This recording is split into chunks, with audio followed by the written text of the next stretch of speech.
Okay, what's going on, everybody? This is Lady Luck. I just posted up my full video of the video that I've been working on for information for this stupid scam Novatech, and it is a little bit over 2 hours, so brace yourselves for that. Maybe you can use it as ASMR and go to sleep. But I wanted to do a summary video to just kind of give some key takeaways from it, and primarily go over some of the legal terms and definitions that I used in the video itself. The reason why it's lengthy is because we also went over the cease and desist orders that Novatech received from Wisconsin. They also received a cease and desist from California as well as Canada. So they 3-0 right now, and it's unfortunate because it's like all of this over them not wanting to register with the SEC because they're not trading. But I went through that whole spiel in the 2-hour plus video, but I wanted to do a quick summary and some key takeaways. So this is the definition of the cease and desist, which is what I used in my primary video. A cease and desist is a written notice demanding that the recipient immediately stop an illegal or allegedly illegal activity. It may be an order or injunction issued by a court or government agency, or a letter from an attorney. An order comes from a court or government agency and has legal power. A cease and desist letter may be sent by any individual or company or your attorney. It is a request, but it may be followed by legal action if ignored. Meaning, if they ignore your cease and desist letter, whether it be from you as an individual or your attorney, then you can follow that up with a lawsuit. And every American citizen, every citizen has the right to file a lawsuit. You have the right to seek legal resolution and recourse in the court of law. Don't let anybody bully you or force you to think that you do not have that right or that option. I posted up a video 2 days ago, just laughing at the nonsense of this that little girl thinking that she won't have somebody tolerate somebody. Ain't nobody threatening, honey. It's called a lawsuit. I don't know what year you're in or what country you're in, but here in the U.S., we have the right to seek legal resolution. You have the right to file a lawsuit. We have the right to free speech. We have the right to express our ideas. When it becomes criminal or illegal, that's when it becomes problematic. But no one should be telling you not to file a lawsuit.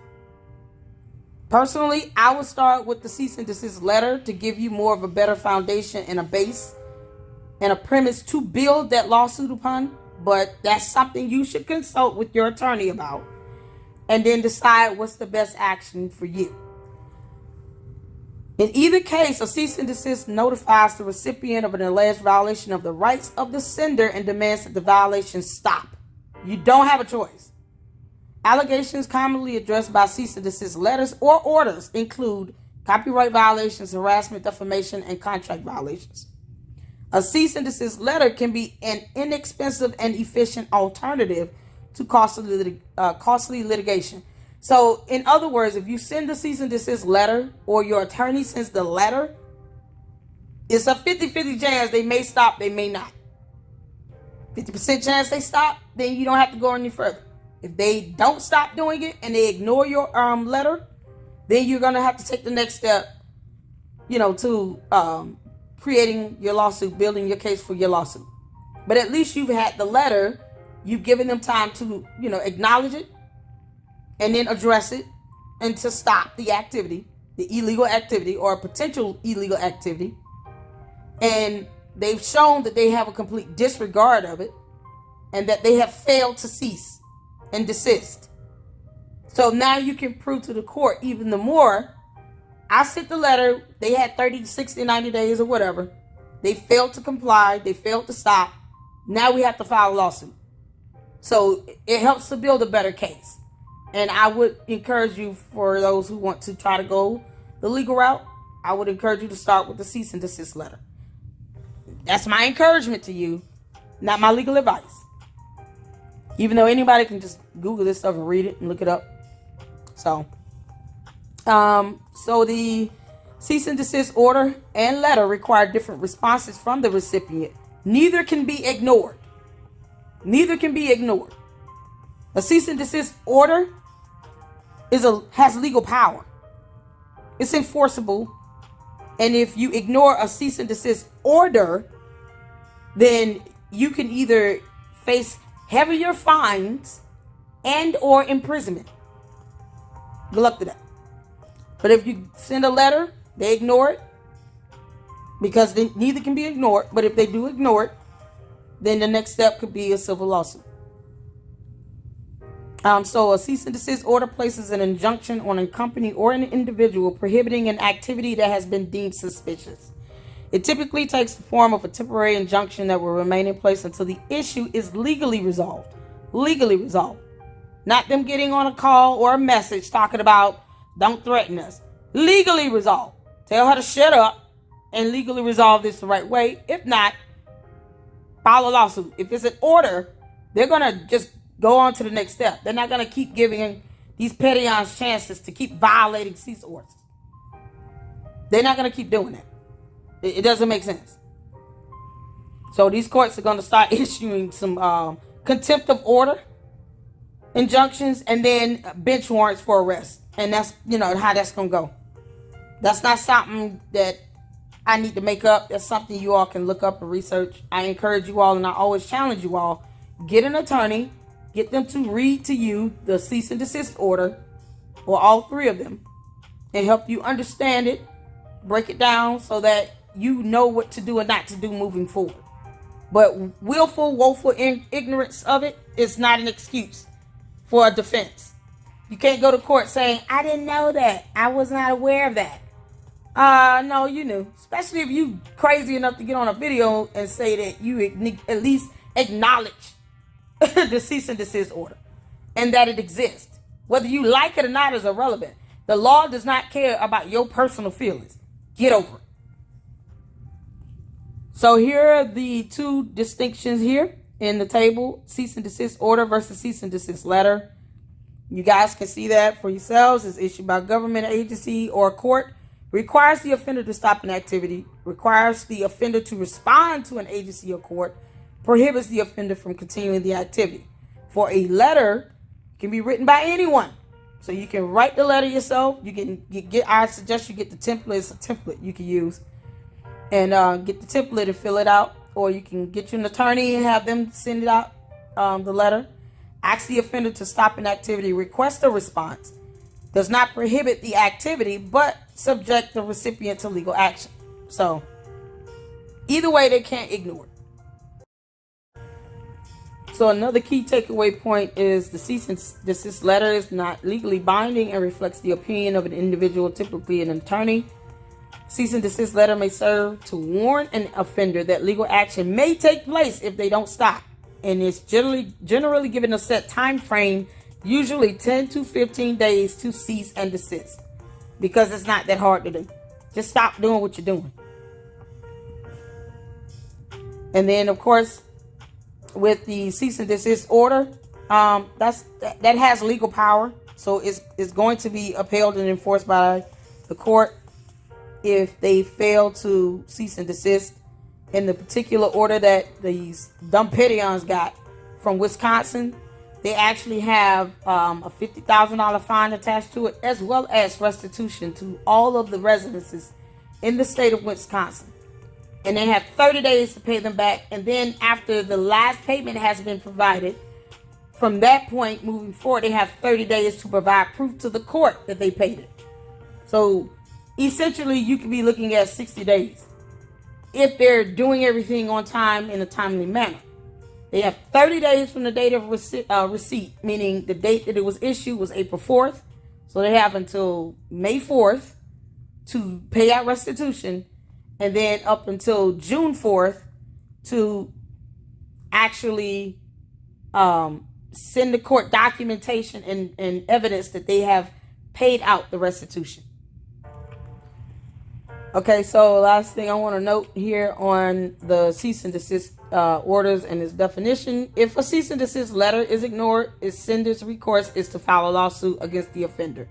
The offender being these dumb peons and their uplines or anyone that drafted you into this nonsense, and they're not cease or desisting with the recruitment.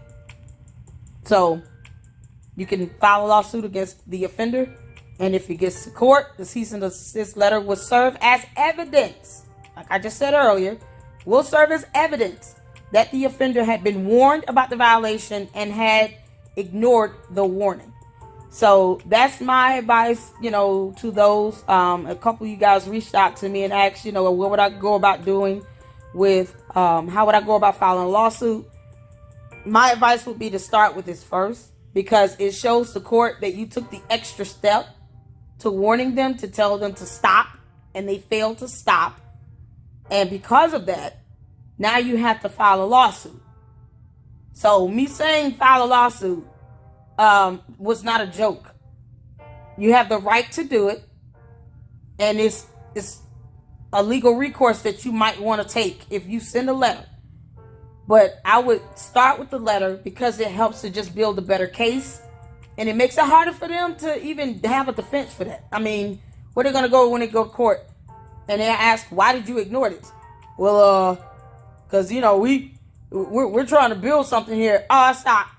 All right, so it's not going to matter if they willfully ignore it because they don't like it. That's not how the law works. The law does not care about your feelings. It cares about facts and evidence and documentation. Do not think you're going to go in there and just say, well, we're trying to build something here, and that's why we kept doing it.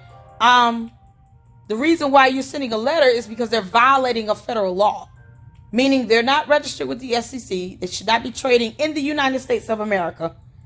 And they certainly should not be trying to pass themselves off as a hedge fund. Plus, their false, misleading statements. They have no right to be doing that and think they're going to get away with it. And then try to bully somebody into not speaking up and speaking out and filing, a letter and then a lawsuit if need be. Either you're going to do the right thing or you're not. If you don't do the right thing, there are laws in place to help you handle that and resolve that. And I suggest those who are trying to get some legal recourse, start with this. The most you would have to wait is 10 to 15 days. So that's the most you would have to wait, is like 10 to 15 days just to get them time to acknowledge and, to cease all activities. And if they don't, okay, next step, file a lawsuit. And it should be something that they understand would be inevitable if they choose to sit back and ignore it. So that's the cease and desist orders versus letters, and kind of sum that up in, this document here, Investopedia. Very good breakdown and explanation on this, and I would encourage you guys to, research it, and then, like I said, get an attorney to help you to understand what's going on and what you can do to take action to try to get your money back. The next key takeaway is wire fraud. Something that I have been literally telling some of you promoters about. Wire fraud. Since you don't understand it, let me help you out. It's a type of fraud that involves the use of some form of telecommunications or the internet. These can include a phone call, a fax, an email, a text, social media messaging, among many other forms. Wire fraud is punishable by prison and or fines. Key takeaways is that wire fraud is a type of fraud that involves some use of some form of telecommunications or the internet. This type of crime can make use of any and all forms of electronic media, including telephone or fax machine, email, or social media, or SMS and text messaging. Wire fraud often involves communications made between state or national borders and is punishable by both hefty fines and jail sentences. The U.S. Department of Justice Criminal Resource Manual, Section 941.18 U.S.C. Code 1343, cites these as the key elements of wire fraud. 1. The defendant voluntarily and intentionally devised or participated in a scheme to defraud another out of money. 2. that the defendant did so with the intent to defraud. 3, that it was reasonably foreseeable that interstate wire communications would be used. And 4, that interstate wire communications were in fact used. Now, here are the 4 stipulations to incurring a wire charge. Nowhere in this do you see any exceptions to this that says if you announce that you are not a financial advisor and you are not providing financial advice, that you will be absolved or considered an exemption to this actual charge. None of that is in here because it's irrelevant. Doing a video where you start off saying, I am not a financial advisor and I am not offering financial advice is irrelevant. That is not the premise to encourage a wire fraud charge. That is not how the law works. And if you don't believe me, you can go to the Department of Justice website, get an attorney, dear God, get an attorney. For you promoters out there, for those that are perpetuating this scam, that are soliciting for investments or investors with the intent to defraud, using some form of electronic communications, and that it was foreseeable that some form of electronic communications would be used, will be considered to be valid for a potential wire fraud charge. Meaning that you're not accepted from that because you made that dumb statement in the beginning of a video. There's no exemption with that. Not one case law you come across either would even support that. Case laws are cases that were tried in the court of law that help to define and understand and interpret and enforce the laws based on the charges. So you can have 5 charges of wire fraud, and each person goes to a federal court to answer to those charges because it's a federal offense. Well, those cases are going to give you a premise on how the law was interpreted, defined, and upheld and enforced in the event you're seeing these same charges. So it just kind of helps to establish precedents.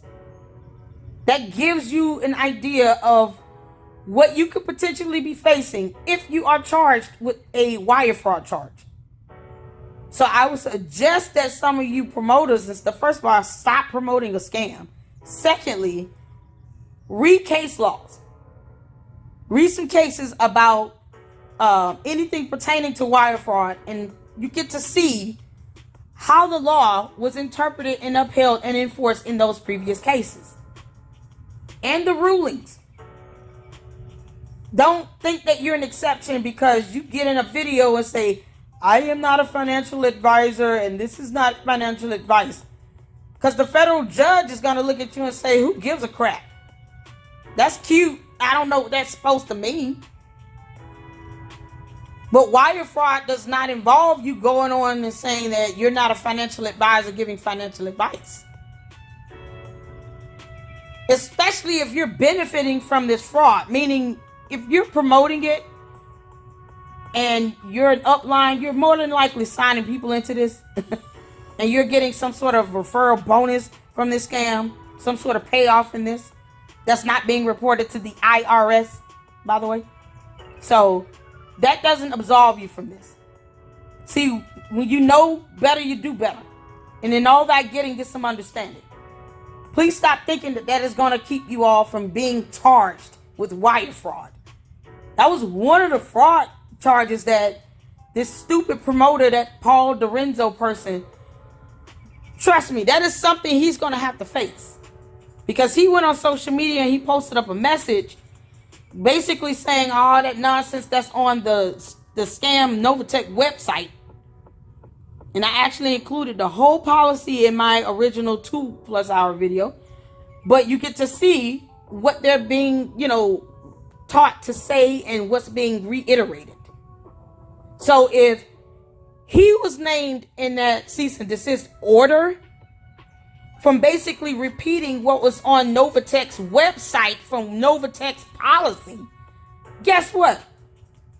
That means that that documentation that Novatech has, it's a longer version of it, but it's still saying the same thing, will be used to prove a wire fraud charge. Electronic communications, that includes your videos on your YouTube channels, your comments, your posts on any social media platform, calls, text messages. Most people don't do faxes, but if you're still doing, you old fashioned like that, fax. SMS messages, any electronic communication. So when I go in and put up a comment on y'all's pages saying, hey, you might want to stop doing this, don't think because you think you're giving out somebody's opinion or your opinion that's still not what you're saying. Is still encouraging people to either invest or reinvest into a scam. It's falling apart. It's a Ponzi scam. You robbing Peter to pay Paul. It's a simple concept. There's no trading. There's no revenue being generated. There's no products or services being sold. The only way this Ponzi scam continues to flourish is that if you bring people in with money, or the existing members have to keep their so-called money in it, even though there's no money there. I mean, the website's fake. The platform is fake. Those accounts are demo accounts. They're fake. All of it is fake. So I'm seeing promoters and people who are going on here, and if you gotta say, I am not a financial advisor and this is not financial advice, you about to say something real dumb and stupid anyway, because most people just don't even normally talk like that. I don't have to tell you why I'm not an attorney. That's a given. I'm literally just reading the information online. I'm not even scamming nobody either, though. I'm not a part of no damn scam. But if you got to say that every time you put up a video to talk about the scam Novatech, something is wrong with that picture. Terribly wrong. And you know better. And like I said, going into a courtroom saying I didn't know, I just blame it on my ignorance, that's not a defense. It's not a defense. All that evidence on y'all YouTube channels, honey. Couple y'all have nothing but Novatech crap you've been promoting. One dude I was looking at earlier, and this laughable me, he got 57 videos, all that rich evidence on his channel. Because that's exactly what it is. Rich evidence that will be used against you in the court of law. Look at that. Wire fraud is a federal crime that carries a sentence of not more than 20 years imprisonment and fines up to $250,000 for individuals and $500,000 for organizations. In my main video, I found information that actually, in my research, that went up to 30 years, and the penalty can be up to $1 million. Please do not think that because these dumb peons got a $50,000 fine from this cease and desist order, that's not a big deal. It is a big deal. It's a big deal. It may not seem as much because the punishment has to fit the crime. Okay, you can't throw somebody in jail for 2 lifetimes because they were driving without a license. So it has to fit the crime. It's not to say that that is not a major issue. It is. What's going on with them and what they're being investigated for, trust me, is a big deal.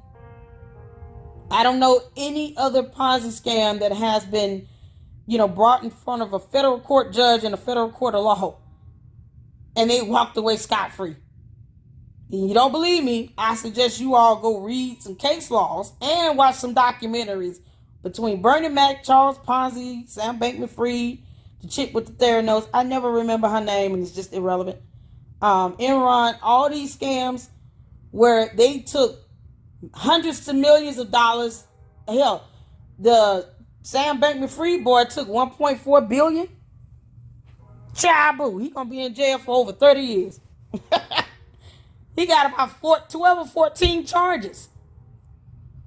So don't think just because this one cease and desist order exists that that's the end of it. Nope. There's a whole SEC investigation going. Y'all better kick rocks. Stop acting like you don't know nothing about our law. That's not how our judicial system works. No, they're still under investigation.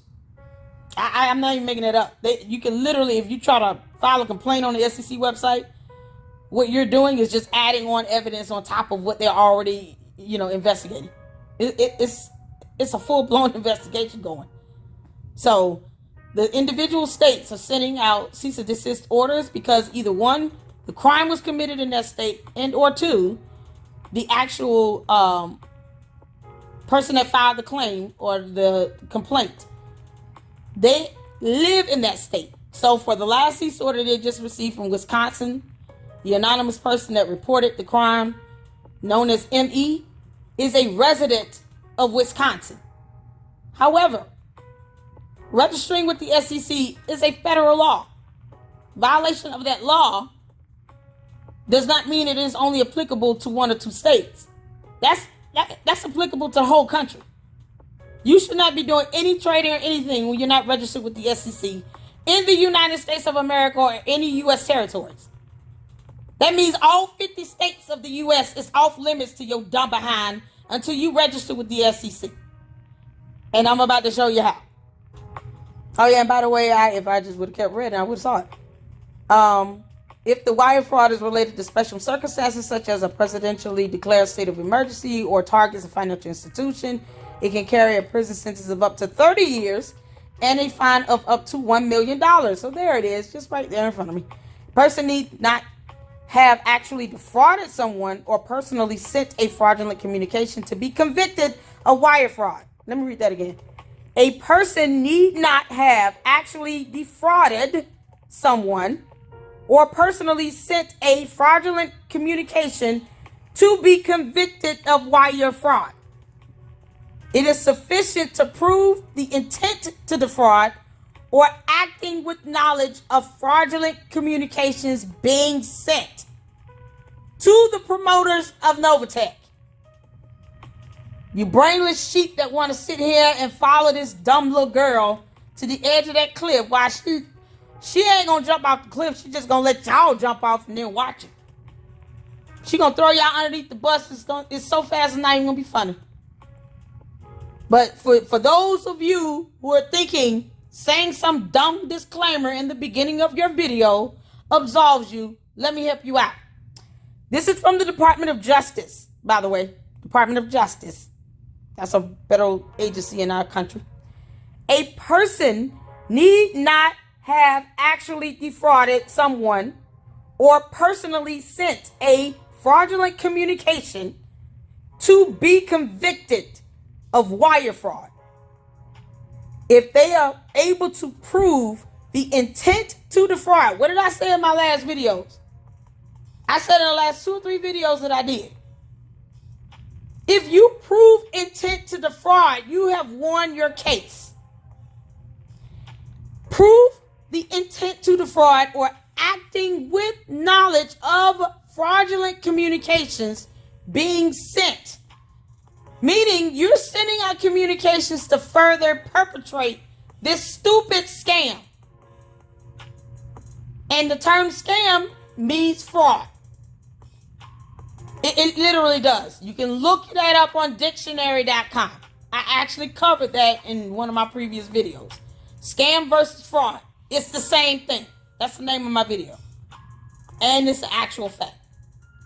The term scam means fraud. Fraud is the federal offense that you will see in these legal court documents. I have not missed a beat with any of my videos. I have literally called it every single time. And this last cease and desist order kind of just summed up everything I've been saying because it's always been out there online, available for people to read. So I haven't missed a beat though. But if you prove intent to defraud or act with the knowledge of fraudulent communications being sent out, knowing that you're perpetuating a scam and you keep posting up videos, you keep sending emails, you keep sending text messages, you send a fax if you old fashioned like that, you post this stuff on social media, understand that that is communications being sent about a fraud or fraudulent activity. And at that point, it's pretty hard to prove that you were not aware that you were actually participating or perpetuating fraudulent activity. It's hard to prove that. And it has nothing to do with your stupid disclaimers. I wish you all would stop saying that dumb crap. It does not matter if you get charged with wire fraud. You can easily be convicted of wire fraud if you prove intent to defraud or acting. It's not and, it says or. So it literally could be either or. The intent to defraud or acting with knowledge of fraudulent communications being sent. That's it. Stop posting up videos about this. I'm just trying to help you out. If you really want to dig yourself to hot water over a scam, good luck in prison. You see it's up to 30 years or $1 million. So all that little money y'all think y'all have earned, it don't matter or mean anything if you got to spend it all in fines and fees and court fees and attorney fees and all this other stuff. What does it profit a man to gain the whole world and still get hit with a hefty SEC fine and you can't enjoy the money anyway? The end. Here's another quick takeaway from my original video. I talked about the exemptions to which a company could qualify for having to be exempted basically from registering with the SEC.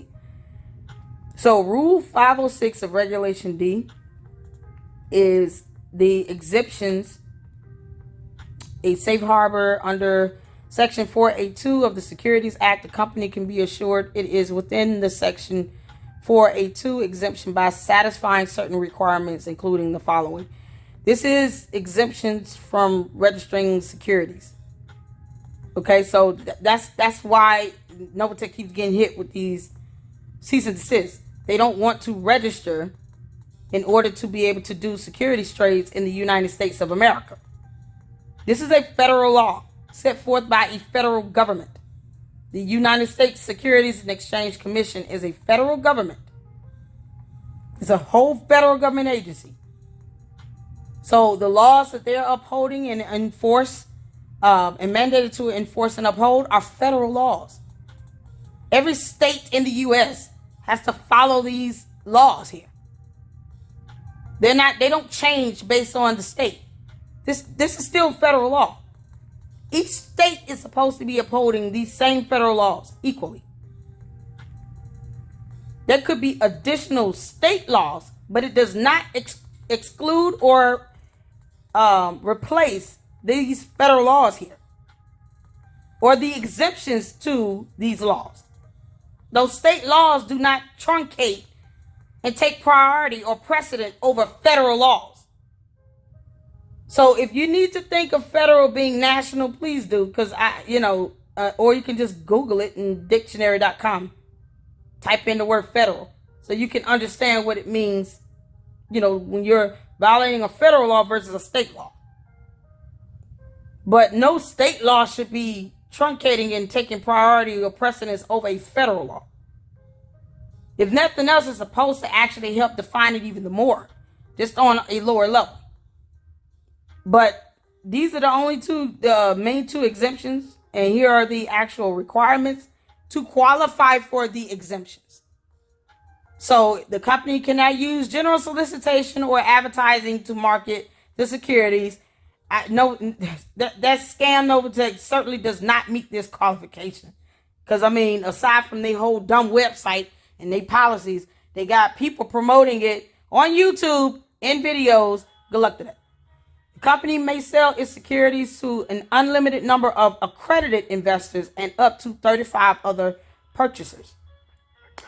All non-accredited investors, either alone or with a purchaser representative, must be sophisticated. That is, they must have sufficient knowledge and experience in financial and business matters to make them capable of evaluating the merits and risk of the prospective investment.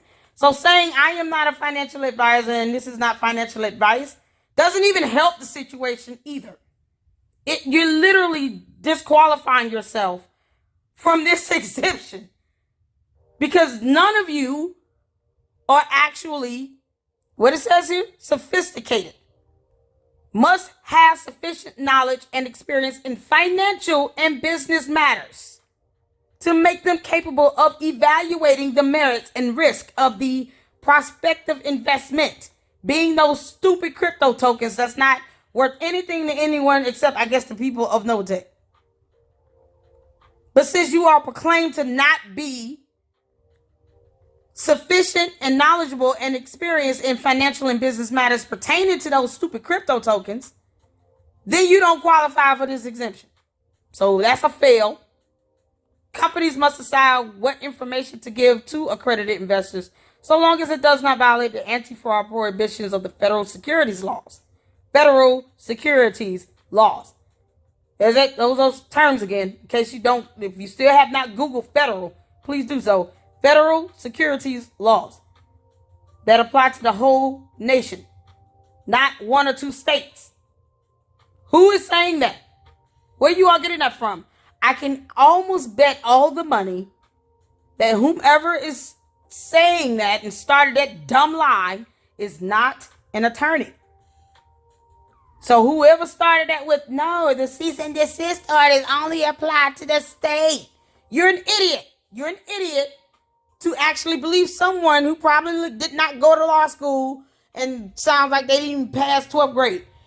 To sit here and perpetuate that lie is just insanity. It's insanity. That goes to show the legal knowledge that none of you have if you think that because it came from this state or this state, that the federal securities laws are only being enforced in those two states. That is not how our laws work. Our federal laws work, you moron. No. The reason why it's coming from those states is because, one, where the crime was committed and or where the person that filed the petition, the petitioner, resides. So the petitioner that filed the complaint in Wisconsin is a resident of that state. For goodness sake. If some of you would read the cease and desist order, you would know that. And then you wouldn't be putting yourself in hot dookie because your entire YouTube channel is going to be used against you in a court of law for wire fraud. Look at that. So, basically, this whole, and I'm just going to truncate it down some. For this here, with the information to give to accredited investors, it's basically saying whether they're accredited or not, they're both entitled to the same information, meaning that your financials, the financial statements, tax documents, anything that represents your financials as a company that you want people to invest in or put money into should be transparent, whether they're accredited or non-accredited. It should be accessible to any investor, whether they are accredited or non-accredited. It doesn't matter. The same information should be accessible to all of your investors. That's what that basically is saying. And I go through that in more detail in my actual main video. The company must be available to answer questions by prospective purchasers. Well, that's definitely a fail. Fail. Where that little girl at again? How can anybody get in touch with her by? I know you watch my videos, Heifer. Where you at? Where you and your dumb husband done ran off to? Y'all not in Florida. I don't even think they're in the United States of America anyway. They can care less about what's going on here. So y'all obviously don't meet that criteria at all, because she ain't nowhere to be found. Don't nobody know what she is. And in my main video, the address that they listed, the last known address that's listed in that cease and desist order from Wisconsin, I actually looked that address up, and that's a pending sale. And no one is going to use an address to a home or condo that they're purchasing that they have not fully purchased yet. Why would you give that address to the courts? It wouldn't make sense. So they obviously don't live there. I don't know if they ever did. There is a chance they could have lived there, but as of March 23rd, that condo, that address has been on the market for sale since then. She got the cease order April 4th. So they have to prepare these documents before they issue it. They have to gather evidence and documentation. So trust me when I tell you all, more than likely, the last known address would have been listed before they issued the cease and desist order. Meaning once they found out they had this coming, they still didn't tell nobody. misleading. Remember that part? Misleading. They ain't lie about it, but they ain't say nothing either. That's misleading. You're misrepresenting your company. You're misleading. It's deceptive. You're not being forthcoming with what's going on and telling people how much doggy dupe you really in financially. So we have laws in place to keep deceptive business practices from occurring for a reason. And this is one of them. Who in the world wants to sit here and have to worry about they're going to get their money back and they put thousands of dollars into this? Hell no. Ain't nobody going to do that. Nobody has money to waste like that to just give up to these people like they entitled to it. When they can just take their little behind somewhere and get a damn job. That don't make no sense. Ain't no amount of money on earth. Care how long I'm unemployed. No amount of money on earth to make me want to start a scam and put me and my children, my family in legal jeopardy for what? For what? It won't be worth it. First of all, I have no reason to even violate laws like that. They violate no federal laws. Federal securities laws. So, y'all find her and tell her that she need to be available to answer questions by prospective purchasers. Why is she running and hiding, talking about wrap the guard and raindrops? All right, under Rule 506C, a company can broadly solicit and generally advertise the offering and still be deemed to be in compliance with the exemptions requirements if, my God, if the investors in the offering are all accredited investors, which you all are not, and there's over 460 of you, and you're not, you would go on a video and proclaim that. So you can't go back and say they're all accredited. Well, all these videos that's posted up on everybody's channel clearly says otherwise because they're so quick to say, I am not a licensed financial advisor and this is not financial advice. So y'all failed that. Then, the company takes reasonable steps to verify that the investors are accredited investors, which could include reviewing documentation such as W-2s, tax returns, bank and brokerage statements, credit reports, and the like. It's kind of hard for them to want to pull that up for anybody that's trying to get into this scam when these petty on dumbasses don't even want to reveal their own information about bankruptcies and all this other stuff themselves. And as for some of y'all promoters and your uplines that are scared more so than anything, I know you're scared. I know y'all scared. You're disregarding and just neglecting the law in and of itself because you're scared. You're scared. You know that this is a scam. You're scared. You probably got downlines that's waiting for these people to end up getting arrested because that's going to really solidify the deal. But you're scared. But simply because you're ignoring it does not mean that the cease orders don't exist. It does not mean that laws don't exist. You can't wish it away because you turn your back on it. That's not how that works. But it's kind of hard for them to want to say, hey, we're transparent, you know, and this is a real thing we're doing here. And they don't even want to disclose the fact that they filed bankrupt, that they lost all of their lawsuits. But then expect you all to provide that information to them. Hell no. I don't even know if y'all should be giving them y'all real names at this point. I know some of these uplines have actually taken people's driver's license. Let me tell you something. You better take your behind to the DMV. Something I had to tell my mother to do. She went to the DMV. She had a ticket that was sent to her address in someone else's name. Because her uplines said, well, you got to get a copy of your photo ID, driver's license, or whatever to make sure you are who you are. Child boo. For what? An e-wallet that's still fake? No, you don't. What's wrong with y'all? I hope y'all did not do that. I had to educate my mother on it, but she didn't give him any money either. But I had to educate her on it, and she had to go get a whole new driver's license with a new photo ID and a driver's license ID number. So if you have done that, go to the DMV, go get your new driver's license, take a new picture, and let them know that your identity has been compromised. They shouldn't be asking you all of anything because it's all a scam. The websites are fake. They don't have a server that's secured with any firewalls or anything to maintain your data, to protect your data. As a matter of fact, here's what scam companies do. They sell your personal data to other scam companies. And it's very lucrative. How do I know this? How do I know all of these things? It's called reading. It's called reading.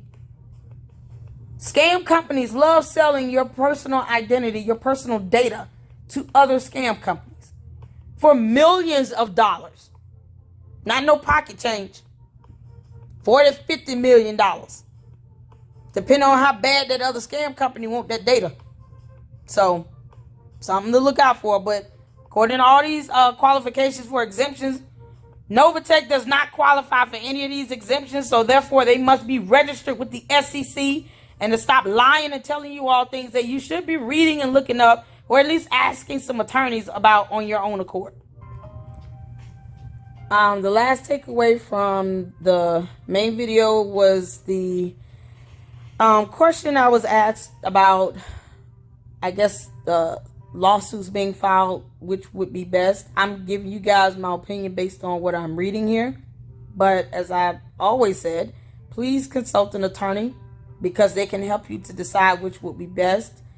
But I'm going to share with you all, based on my research that I used in my full video, the information that I came across regarding a civil lawsuit versus a class action lawsuit. Because I mentioned that to a couple of you guys, and even in a couple of videos, that depending on how many people were affected, you might be better off with a class action lawsuit. So I don't put stuff out there and I have not read about it, but I want to share with you all what it is for those who really need, more information and more help to clarify the differences between the two. So a civil lawsuit is a legal proceeding by either parties or private parties against the other in the state civil court. So civil suit. This type of lawsuit can be very intimidating, especially if you're a person without legal background and expertise. So please get an attorney. The way a civil case is structured is very simple. If it can be proven, the defendant or their lawyer wins the court case because it can make them legally liable. But if it can't be proven, then the plaintiff has to pay the damages they've suffered from the negligent act. So if you file a lawsuit against these dumb Pettyons and Novatech and your uplines and the promoters and whomever else, there are one or two ways it can go. You win or they win. So far, the Pettyons are not very good with winning lawsuits. I mean, they're pretty much 0-4. So it might not be difficult, especially when they can't prove that they're actually trading or that their website is legitimate or that there's any other revenue being generated into Novatech aside from what people are bringing in through this pyramid. I don't think it would be difficult. I mean, Bernie Madoff, he got a couple class action lawsuits that hit him, and he stole hundreds to millions of dollars. And it was easier to do it that way. They settled. They didn't even go through a trial.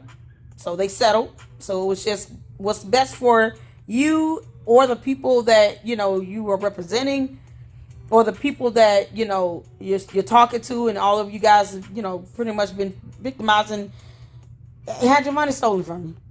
You may want to think about what would be the best approach to take. So that is the civil lawsuit if you decide to do it on your own.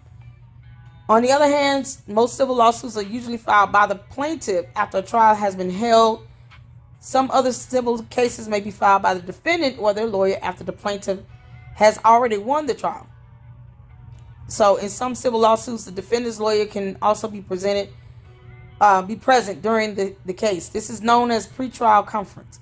This type of meeting is also conducted to inform the parties involved in the case how to conduct the trial and how to go about preparing for the actual trial. The plaintiff and the defendant will also talk about what will be covered in their lawsuit so they can have a fair chance at winning their case. So when I told you guys about the discovery and doing depositions, that can help you with proving your case. The burden of proof is on you all to prove yourselves innocent or guilty.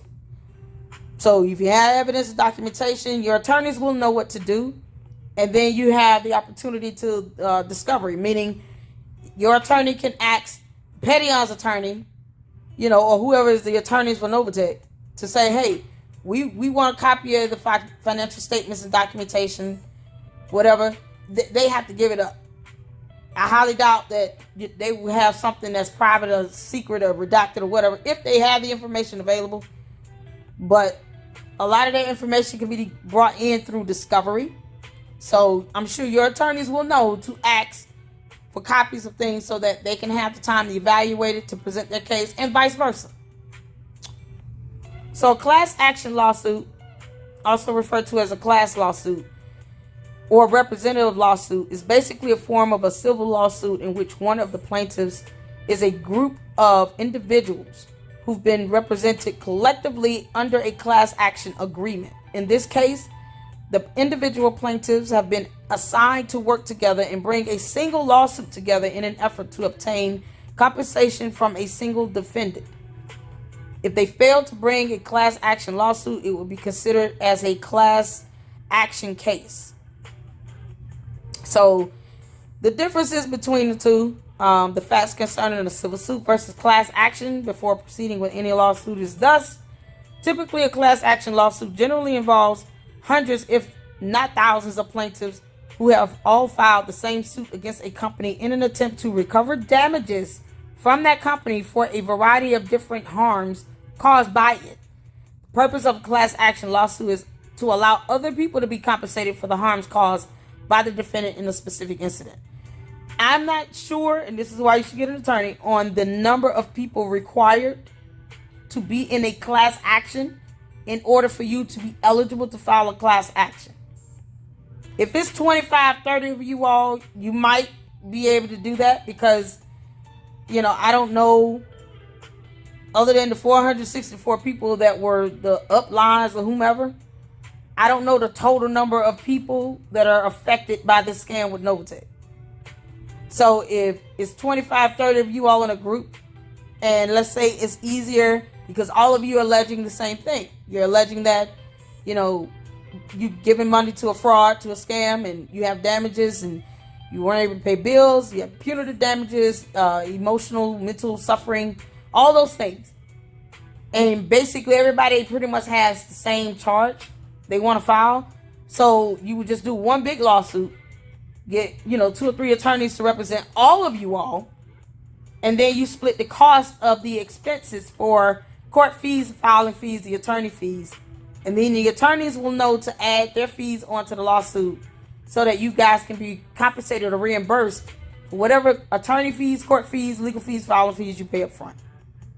So more than likely, I've seen cases where more than likely the defendant, being these dumb pettyons in Novatech and your uplines or the people that promoted you into this, will more than likely want to settle. Because the trial in and of itself can become a very lengthy procedure. And because there's so many of you, more than likely they'll try to settle. Bernie Madoff did the same thing. His attorneys, they just settled. They had 1 or 2 class action lawsuits. They just settled for hundreds of millions of dollars. And then everybody got, a portion of that. Plus, they were able to save some money by splitting the expenses related to the civil suit, related to your court fees and legal fees. You're able to split it. So if it's 20 of you guys and a couple of you have only paid $500 or $1,000 into this scam, but you do want to try to recover your money, a class action might be better, because if you try to do it alone, it might cost you more than you'll be receiving through punitive damages. So you have to think about the cost and how much that, is it really worth it? All right. Is it going to be worth it for you? So I'm giving you both options here. I'm reading out what's the civil versus class action. And I think that would be the best route. If it's more than, if it's 30 of you all and at least 10 of you all only gave $500 to $1,000, instead of you trying to go to small claims court on your own, trying to get that money back, it might be more beneficial to do a class action and just get 1 or 2 attorneys to represent all 30 of you. And then you guys split the cost of the legal fees. And then if you don't want to distribute an equal amount, if you get a judgment in your favor, and let's say the total is, $1 million. I'm just throwing some out there. The way you can fairly do this when it comes to the compensation is that each person gets back what they put in it. And if you paid money into this and it came from anything where you can prove, basically a receipt or a bank statement, credit card bill, your Cash App account, whatever, however you paid into this scam, you can prove that this is the amount you paid plus whatever attorney fees and legal fees that you paid into this class action for this lawsuit. Then you can just barely give everybody their money back that they lost so they can be made whole. Do not go into this thinking that you're going to come out wealthy. You should just aim to be made whole. That's it. Just get back the money you put in it, and then that's it. It's a scam. So more than likely, for these stupid uplines and these promoters that's sitting here bragging about how all this money they've been able to take out, if they didn't put all that money in there, then more than likely it was just you're only getting a percentage of other people's money. So you took out more money than what you put in, but you didn't earn it. It wasn't earned legitimately. There's no trading. There's no revenue being generated. All you got was a percentage of other people's money. The sad part about that greed, and yes, I said greed because they just full of greed. The sad part about it is that you're taking money that could go to other people that have been scammed as well. That's the sad part about it. You're taking money that could be going to other victims that were scammed. So, lawsuits are one way to do this. Either do it, civil suit on your own, class action, or you can file a claim with the SEC. I will encourage you guys to go on their website, file a complaint with the SEC, especially if you live in the state of California, country of Canada, or in the state of Wisconsin, because they are ordered to pay restitution. So in Wisconsin, y'all got till May 4th. They got 30 days to pay everybody out. I would advise you, do not sit here and hope for the best with a scam. It's a scam.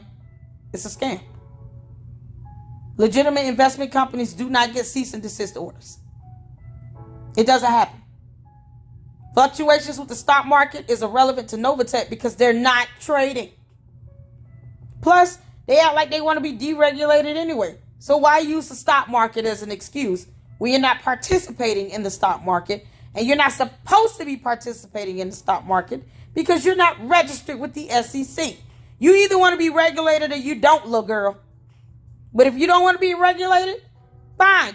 Take your behind on somewhere else with all that scamming nonsense. But you can't have it both ways. You cannot say, I don't want to be regulated. The government's trying to take control. And all this other dumb crap that comes out of your mouths. But then expect to use the excuse, well, you got to understand, you're only paying the money you can risk to lose. Why? You don't advertise this stupid scam like this. You have charts and graphs that are programmed to show the same numbers in a closed loop because it's not connected to a real database or server feeding in data in real time from any stock market. Because remember, you don't want to be regulated. So your systems, your servers are not connected to anything regarding our stock market. And it shouldn't be because you're not registered with the SEC to do so. And you certainly don't qualify for the exemptions to do so. I literally proved that just by looking this stuff up online. So you can't have it both ways.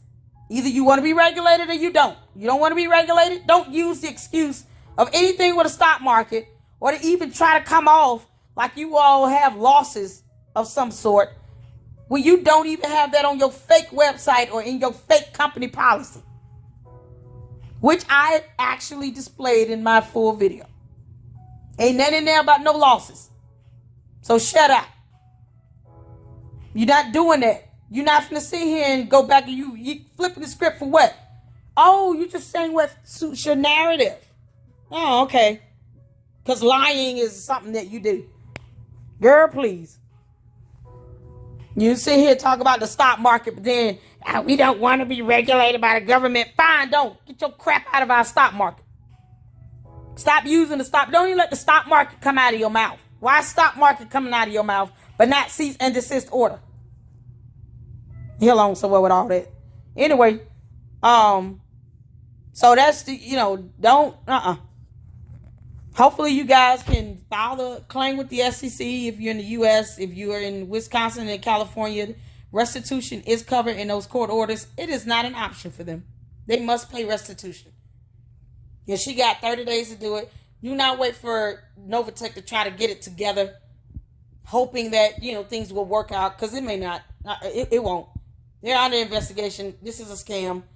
There's no money being generated, no revenue earned, none of that. You're just getting a percentage of other people's money. That's what makes it a scam. You're robbing Peter to pay Paul. So there's no, she's got to pay back restitution claims on top of a $50,000 fine. Can't nobody find her ass because she ain't in Florida. She's probably not even in the U.S. Trust me when I tell you, you do not want to wait for them to figure something out. They're not that smart. No attorney would even advise you to do that either. I'm not one, but no attorney. Let's just use the logic and wisdom that God has given us as human beings. There's no money that's going to come from them unless you file the lawsuit, a class action, or you go through the SEC. Otherwise, they're not going to give you. They're trying to pay people back pennies on the dollar like that means something. And then everybody's getting upset because people want to pull out and walk away from the scam. Let them. It's not up to you to harbor their money and hold their money hostage for what? Who are you? Somebody want to pull all their initial investment out, walk away with that. I would encourage you not to take a penny more than what you put in it. And then you guys got to remember, above all things, y'all not paying taxes on this in the U.S. Ain't none of y'all paying taxes on this or reporting this to IRS because you're not. So, don't think that the evidence and the material that's used in these cases with the SEC through these cease orders will not make its way to the IRS. That's how that works. They will share evidence and information and recommend charges that you got tax fraud and tax evasion laws you violating. Yeah, they can add that on as well. And then the IRS is going to get a copy of a list of whatever they got they can get their hands on, which can be more than you know. More than you know. Where they're going to go down the list of all those contributors, all them so-called payments you got. And they're going to be like, for these years, you did not report any of this. So here's your tax penalty along with fees and fines. Good luck to that. Don't take a penny more than what you put in it. Be made whole, but don't get wealthy off of a scam, because you get wealthy off of someone else. And if you're willing to do that, then you should go to prison. So I hope you guys enjoyed. This is just the overview, the key takeaways from the video that I made. This is just informative, just to help you all understand why I'm always saying that, first of all, this is a scam. Court documents don't lie. Please stop playing with the federal government and our federal laws and our federal courts and our federal judges. We are not for play. None of us want your dumb scam in our economy or in our financial system. You don't like the U.S. dollar, you don't think it's valuable or whatever, fine, go get some other money from another country and go spend that. The hell on. Stop trying to get U.S. dollars if you don't want it. I don't see the point in that. It's hypocritical to the utmost. You can't complain about the stock market, but then say the stock market is the reason why you're not paying people out. No, the cease and desist orders are the reasons why you're not able to pay everybody out. Because you got to pay that fine. Play with that if you want to, little girl. Where the hell is she at anyway? I'm just curious. Still waiting on that RAF ring. All right. So you guys have gotten the gist of it all. Take this information, break it down, research. Stop these damn promoters. Y'all stop promoting this scam. Some of y'all got families. Some of y'all got kids. You got people who love you, who care about you. There's nothing wrong with having life and having it abundantly. But you also have to use wisdom in all things. In all thy getting, get some understanding. Don't go into a courtroom crying willful ignorance or I didn't know, with all this information and resources available to you. You putting out videos, you putting out electronic communications, you telling on yourself. You should not want to raise your babies from behind bars. Why? For a scam? Then you be sitting in there crying like a little punk Oh, I shouldn't have done this. You think each day you get is a new opportunity to do better. Learn better, do better. Stop the scam. It doesn't make sense to keep going with this stupidity. People are being hurt, not able to get their money back. I done already said that in the last video. I was clowning her ass. You got uplines that are ignoring people, little girl. So you need to tell your uplines, y'all stop ignoring these people, because y'all gonna get cease and desist letters and then lawsuits. And they not gonna y'all think these pettons gonna support y'all in y'all court cases? They will not. That's why they not making themselves available, because they don't want to be easily found. Talking about you gonna bring the wrath to God. Girl, you better leave God's name out your mouth. Y'all diehard you coming off like a coat. You diehard fans of this scam. You're scared. And you don't have to be scared. Take action and do something. You know you brought people into this nonsense. You brought your children into this. Your grown adult children. Church members and friends and family. Face these people. Tell them what's going on. Ignoring the cease orders does not mean they don't exist. The law does not care about your feelings. Don't do that to the people that love you and trusted you, that came into this because they listened to you, and then leave them high and dry because you want to ignore cease and desist orders. Legitimate investment companies don't get cease and desist orders. They don't. Good Lord. And if they did have, y'all be ready to sue them. Bank of America decide right now they done violated every law in the land. Everybody be running to them banks to get their money out. Why give an exception to a scam company? I don't even want to dignify Novatech by calling it a company. Why give special permission and accommodations to this scam? Don't sit here and say that God is blessing you when the way you're getting money is through lies and deceit, cheating and stealing, deceptive practices, deceptive business practices. And you will see all of that in those cease and desist orders. And more are coming. More are coming. So don't think that this, let's not be deceived. You want confirmation bias, you're not going to get it in my videos.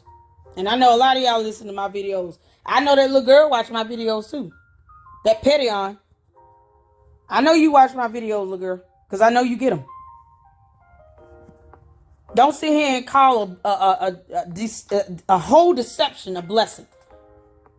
I think you have construed the definition of the terms if you think that being in a scam and getting money from a scam from innocent victims that are pulling money into the scam, you calling that a blessing? The devil is a liar.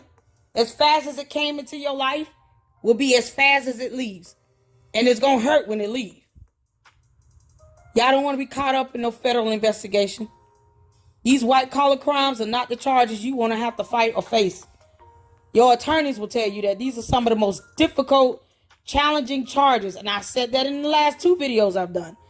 Some of the most difficult, challenging charges to try and defend in courts, in federal court. White collar crimes. This ain't no simple battery or aggravated assault, something criminal. No, nope, more intricate than that. Y'all don't want to be a part of it. You don't want to be raising your babies from behind bars. Don't sit here talking about we're going to go to jail for Novatech. What the hell for? Because that woman will not go to jail for you all. And you're not going to jail. You're going to prison. Federal prison. Ain't no jail with this. These are federal charges being violated. Federal laws being violated. Federal charges you're incurring. There's no jail. It's federal prison. And none of y'all gonna want that. I'm giving you the information. Call you an attorney. You got over 50 videos up where you promoting this scam. You better call an attorney real quick and let them help you figure this out. Talk to your downlines. Talk to the people you brought into this nonsense. Face them. You done walked off with hundreds of thousands of dollars knowing that you didn't even put half of that into this scam. Give it to some of your downlines so that you have a soul and a conscience. This is not a blessing. This is a scam. It's illegal. It's criminal. Don't construe the two.